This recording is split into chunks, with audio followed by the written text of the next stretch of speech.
Aquí comienza Gestión Solidaria. Hoy, un invitado especial, Darío Castillo, profesor universitario, investigador del tema cooperativo, Alberto Barbosa, quien nos acompaña el día de hoy. Darío, buenas tardes. Muy buenas tardes para todos los oyentes y las personas que están viendo la señal de Gestión Solidaria Radio. Alfredo, Alberto, muchas gracias por la invitación. Hola Alfredo, gracias por la invitación de nuevo a Gestión Solidaria Radio y pues muy contento soy con Darío aquí en nuestro espacio. Entremos en materia. El sector solidario, hay quienes sostienen que se podría estar asistiendo a su extinción. Directo. ¿Eso podría ser cierto? Es una hipótesis muy gruesa que habría que matizar. Lo que sí es claro es que desde el año 2008 el gran capital afiló sus estrategias para poder llegar a los mercados que le permitiesen cierto margen de existencia y que pudiese, digamos, guarecerse toda esa tormenta que hay en la economía mundial. En ese contexto, la economía solidaria, en sus diferentes expresiones jurídicas, cooperativas, fondos de empleados y asociaciones mutuales, tienen un mercado que históricamente ha sido en cierta forma cubierto en lo que llama Prajalat, la base de la pirámide. Y ahí, damas y caballeros, sabemos que está desde el estrato 1 hasta el estrato 6 endeudado. Personas que tienen como parte de su portafolio y su manejo inteligente de sus finanzas el uso de su cooperativa, de su fondo, su mutual u otras formas de la economía solidaria. Y ahí, damas y caballeros, justamente es donde estamos viendo que el gran capital está expandiendo su estrategia y a diferencia del cooperativismo que puede crecer de manera endógena vendiéndole más a los propios dueños, el capitalismo no como modelo, sino ciertas empresas que han entendido que la mejor forma es crecer codeando a la competencia, pues claramente han encontrado que el cooperativismo, y en el caso particular el colombiano, no tiene quien los defienda en el gobierno, no tiene quien sea su defensor en el escenario político, y ahí por eso somos carne de cañón. Gobernatole Prajalat, un economista indio, decía, usted lo acaba de citar, que la base de la pirámide va a ser el futuro de los grandes negocios, pero eso ya lo está asumiendo la empresa capitalista. Pues las grandes multinacionales han enfocado en presentaciones más pequeñas, en formas de pago, en posibilidades de microcrédito, y el sector solidario sí está reaccionando a ese ataque que dan las empresas capitalistas para de alguna manera quedarse con el nicho que ellos ya sentían seguro. Yo creo que ese tema a nivel mundial tiene diferentes, ejemplos. Estamos viendo en el caso de América Latina que algunos países sí se han puesto se han preocupado, y cuando digo países me refiero al sector solidario de esos países. Voy a hablar particularmente del tema cooperativo. No hace mucho un profesor brasilero muy conocido por todos planteaba justamente que somos el botín de guerra de esta nueva fase de imperialismo capitalista. Esas palabras pueden sonar un poco mamertas, un poco de izquierda, pero no lo son, solamente es para marcar una diferencia frente a lo que el modelo cooperativo plantea. Y sí pareciera que fuese más bien una situación de carácter reactivo, es decir, algunas personas suponen, por ejemplo, en el tema del mercado financiero, que no hay competencia, que no nos debemos preocupar, que estamos ubicados en unos nichos muy específicos y que no tenemos por qué preocuparnos porque los bancos y otras entidades no están interesadas en nuestros asociados. Pues ya lo dijo Alfredo claramente, hace años estamos siendo testigos de cómo han colocado cooperativas, por ejemplo, en zonas rurales donde antes no existía ni siquiera un banco agrario, y eso obedece justamente a que se han dado cuenta que hemos ido creando y criando un grupo de propietarios asociados que además están reportados en Cifin y Atacrédito, a diferencia de otros sectores que no tienen de pronto esta posibilidad. Nuestros asociados sí están reportando información y eso reduce el riesgo para inversiones que quieran llegar justamente a los mercados que históricamente ha cubierto, valga decirlo, con efectividad, con eficiencia, con eficacia, el sector solidario y en particular las cooperativas colombianas. Darío, ¿podríamos estar asistiendo, digamos, a un sabotaje por parte de la banca tradicional del capital al sector cooperativo? Me refiero en dos líneas específicas. Una es la banca social, que tiene el modelo que tiene muchas entidades financieras, y el otro es a través de la cartera, directamente con las mismas cooperativas. ¿Se podría estar dando ese sabotaje? Buena pregunta, Alberto. Yo creo que no es un sabotaje, simplemente es estrategia de mercado. Si yo soy dueño de una empresa, quiero vender más, capturo toda la posible clientela que tenga mi competencia, es un tema de oferta y demanda. Claro, esperaríamos que fuese en franca lid, con las mismas condiciones, en igualdad de oportunidades, lo que llamaríamos una especie de competencia leal, pero sabemos que eso no existe. Y lo que estamos viendo es que aprovechando información, mejor dicho, la desinformación y la falta de educación financiera. Ojo con el término educación financiera correcta, aplicada al principio de realidad de los colombianos. No un principio de formación que te invita a pensar que la rentabilidad es que tú metes un dinero y al cabo del X tiempo te llega el doble. No, que entendamos qué es lo que significa realmente una tasa efectiva anual, por ejemplo. Todo cooperativista informado y formado jamás migrará a las toldas de otro tipo de sector en el cual él no sea el dueño. Pero un asociado que no conozca de eso, pues claramente migrará con cualquier canto de sirena que le hable solamente de tasa de interés. Por eso, para cerrar la respuesta, Alberto, yo no creo que sea un sabotaje, simplemente son estrategias que de un tiempo para acá se están viendo, y el cooperativismo, de una u otra forma, dependiendo incluso de la conciencia de peligro que tienen algunos gerentes, está reaccionando. Eso lo advierte el libro que ustedes acaban de escribir en la Universidad Javeriana. El libro se escribió desde la Procuraduría General de la Nación, el Instituto de Estudios del Ministerio Público, en alianza con profesores de la Unidad de Estudios Solidarios de la Universidad Javeriana. Es correcto, Alfredo. Es el tomo 1 de un libro que yo ya sé que aquí han hablado ampliamente con otro colega, Juan Fernando Álvarez. Voy a hablar específicamente del tomo 1, que fue el que me compete a mí como director de investigación.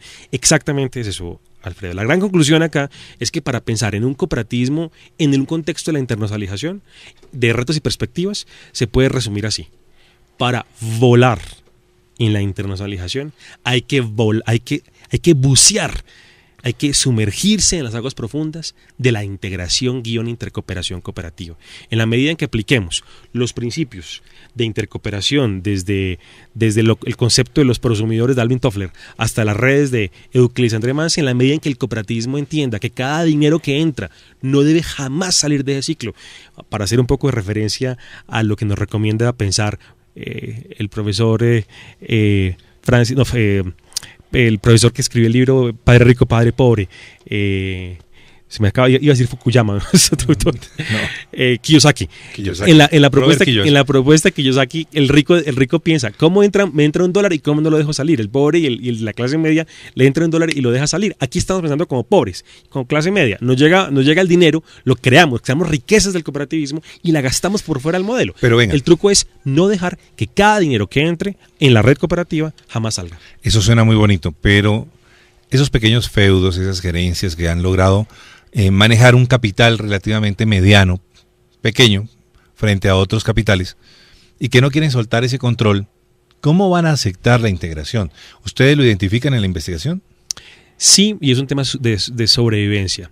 Es decir, somos conscientes de los diferentes celos por las marcas que se han ido creando contra viento y marea, y digamos a buena hora hay que reconocerle el trabajo gerentes que históricamente han construido, claramente dicho por Alfredo, nichos de mercado, nichos de espacios en territorios o en subsectores económicos específicamente.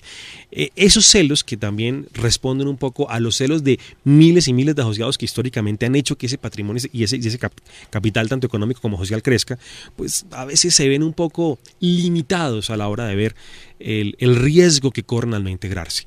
Lo que identificamos en el libro fue, al usar herramientas espaciales, es decir, la geoestadística, ubicamos en el caso de 3 subsectores específicos: consumo, ahorro, crédito financiero. Ubicamos, te voy a pasar el PowerPoint de los mapas en color si la Procuraduría nos lo autoriza para que lo puedan colgar en su página web y que así la gente lo vea. Ubicamos el mapa de Colombia, la ubicación por cabecera municipal de las oficinas principales de estos 3 tipos de cooperativas en el país.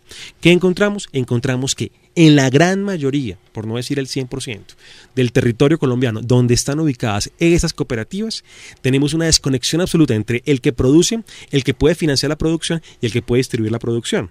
Cuando incorporamos un ejemplo sencillo de costo-beneficio, ¿cuánto te cuesta hoy financiarte por fuera del mercado y producir, o en este caso distribuir por fuera del mercado cooperativo, y lo comparas con otro modelo, te vas a dar cuenta que la mejor elección siempre será usar el modelo el cual te permite no solamente producir, sino reinvertir eso en tu propio canal, en tu red.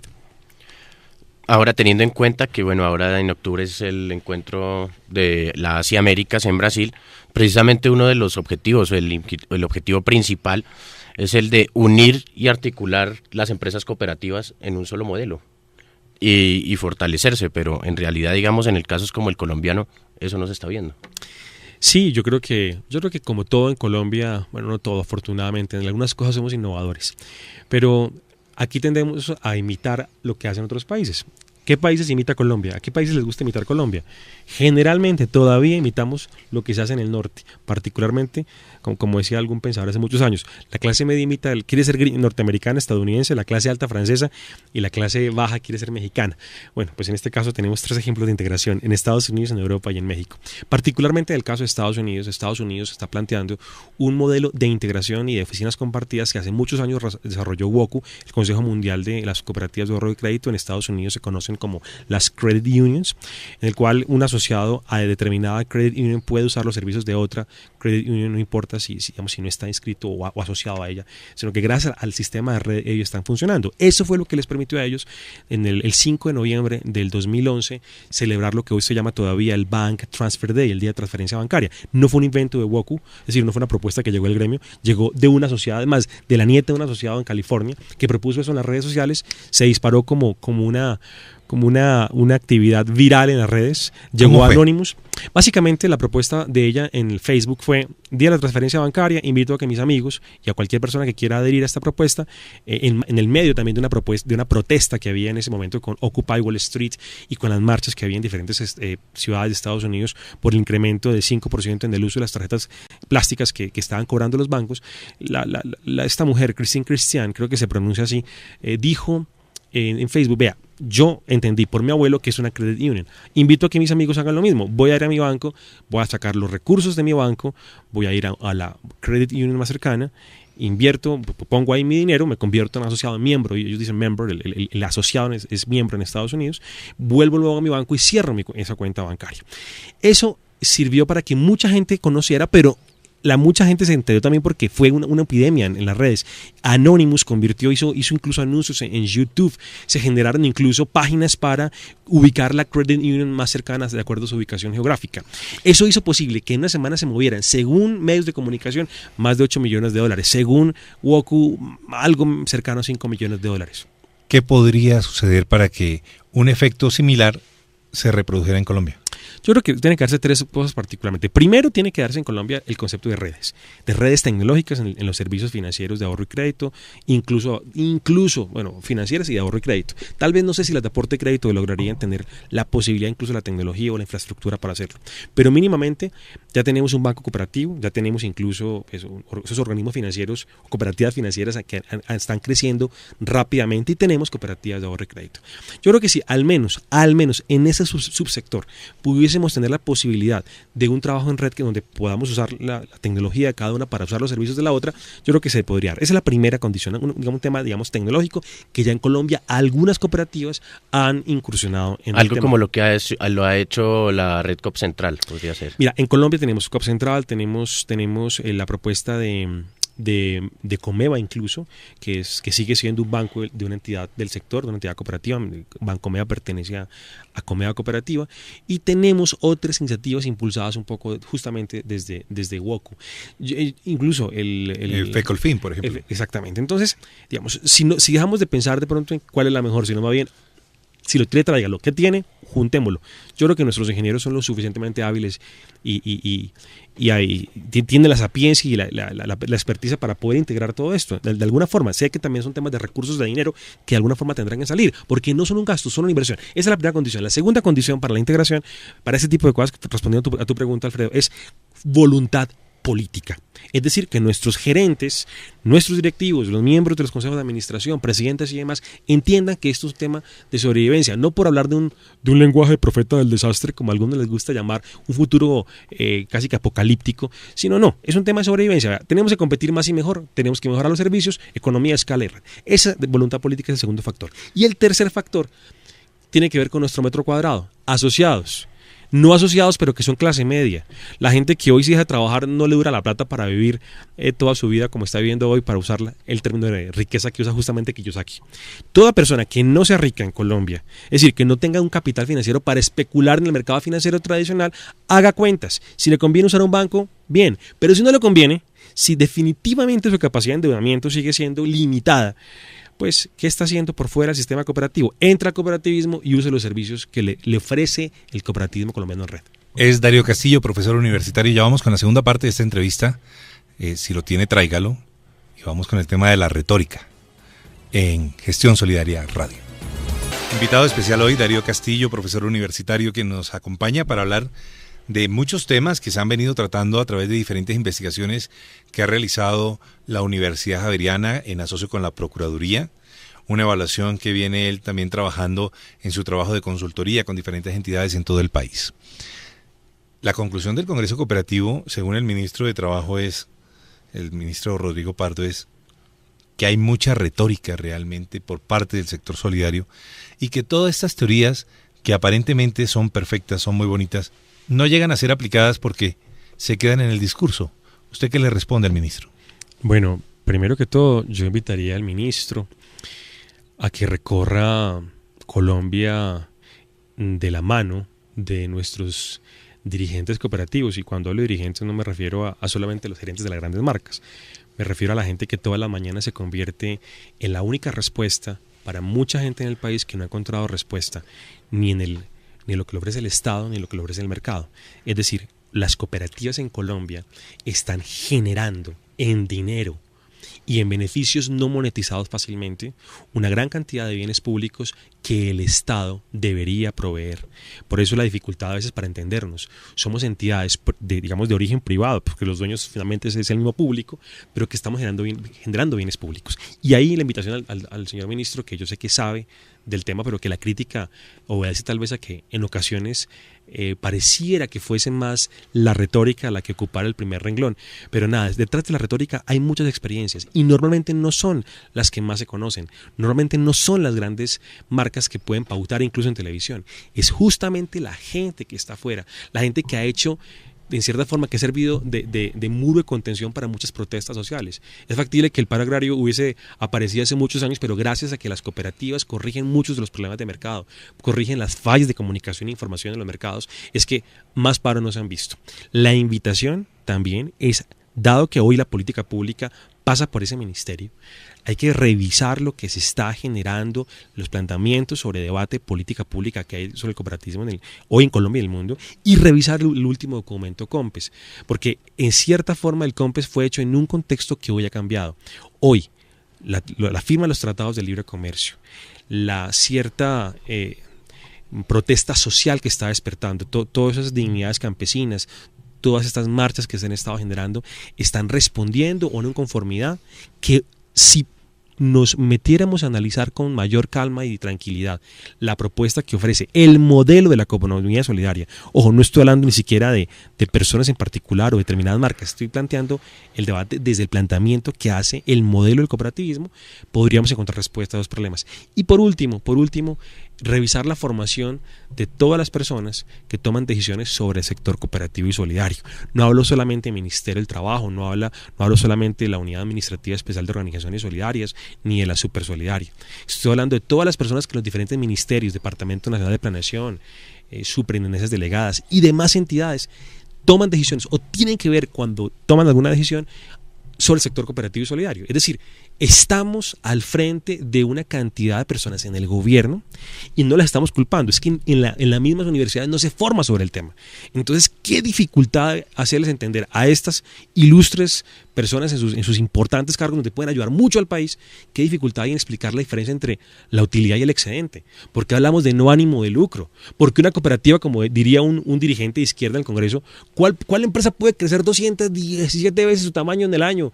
Haciendo crítica justamente a una empresa que luego fue intervenida. Hombre, no sabemos otras razones, pero frente a su argumento de cuál empresa puede crecer tanto, el cooperativismo. Esa falta de formación técnica, desde la lógica solidaria, no desde la lógica del capital. O sea, estudiar el cooperativismo en su modelo como tal, en su propuesta innovadora, es lo que está haciendo falta. Y ahí el ministerio, incluso en su voz directa con el presidente y otros ministerios como el de Educación, se debería estar trabajando.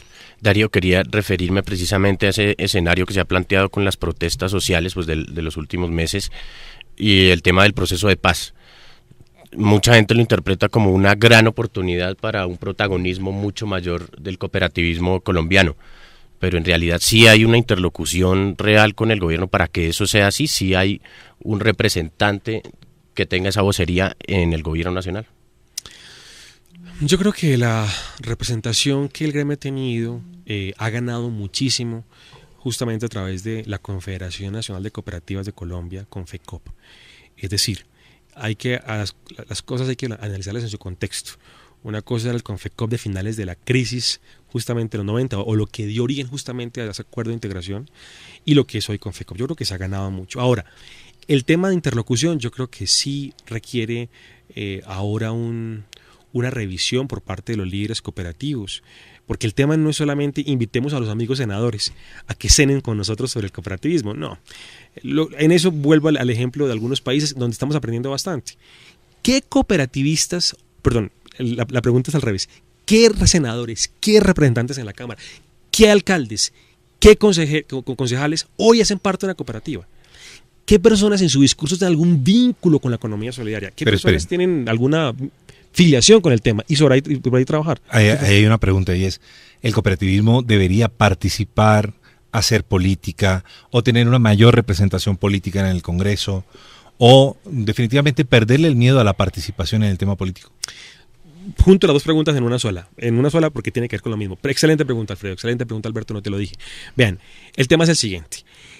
Si se hace una lectura profunda del cooperativismo en su planteamiento económico doctrinal, la respuesta es hay que hacer política. Ojo con el término, no se trata de un partido político. No se trata ni siquiera de financiar campañas, craso error cometido en el pasado. El tema es cómo generar militancias desde las bases que incluyan a los que hoy están tomando decisiones en los escenarios donde se toman las decisiones. Es decir, la política desde abajo, pero con una coherencia en ese techo allá arriba. No podemos estar pensando en apoyar senadores, como pasó en el pasado, que terminan en la cárcel, o que a la hora de plantear un debate sobre una entidad, digamos, en cierta forma, en entredicho, salgan corriendo. No, esto requiere de mística y de mástica, y la mística no nace de la noche a la mañana porque la plata es lo más frágil. Financiar campañas no genera adherencias ni misticismos. Esto requiere apostolados, y ahí lo que estamos encontrando es que nuestros senadores, nuestros representantes de la Cámara, que hacen parte de cooperativas, tanta gente que está hoy por hoy participando de una u otra manera en tomas de decisiones y que podrían entender porque son beneficiarios de la forma como se genera riqueza y se distribuye el cooperativismo, deberían ser los primeros en enarbolar las banderas. En Estados Unidos, y con eso cierro, en Estados Unidos hoy la bancada cooperativista reúne a republicanos y demócratas. Hace muchos años el cooperativismo estadounidense se dio cuenta que el camino no era financiar campañas, era encontrar personas cuyo discurso tuviera algún tipo de empatía, de conexión con la propuesta cooperativa y a partir de ahí generar una escuela de líderes cooperativistas que trabajaran por el tema en el Congreso. Damas y caballeros, Colombia está en mora de eso. Necesitamos hacer política entendida desde lo que el mismo modelo plantea. ¿Podríamos hablar entonces más bien no de un partido político, sino de un movimiento social fortalecido? Podríamos plantear eso, Alberto. Yo creo que el tema del movimiento es un tema de largo plazo. Hoy no lo somos. Por lo mismo la interlocución, y ahí conecto con tu pregunta anterior, se hace difícil porque no tenemos digamos, la evidencia de convocar. Si el cooperativismo mañana decidiera, es un exabrupto, pero un ejemplo, vamos a cerrar X vía. Nadie sale. No hay un vínculo. Tú eres cooperativista y muchos asociados entienden solamente la lógica de una forma para acceder a un crédito o la forma para distribuir determinados bienes y servicios a un precio inferior. Pero no se ha entendido la propuesta que plantea el cooperativismo. Que quede claro, el cooperativismo plantea un nuevo ciudadano y una nueva economía. Por lo tanto, si queremos reconstruir un país en un escenario post-conflicto, esa propuesta pasará por el cooperativismo.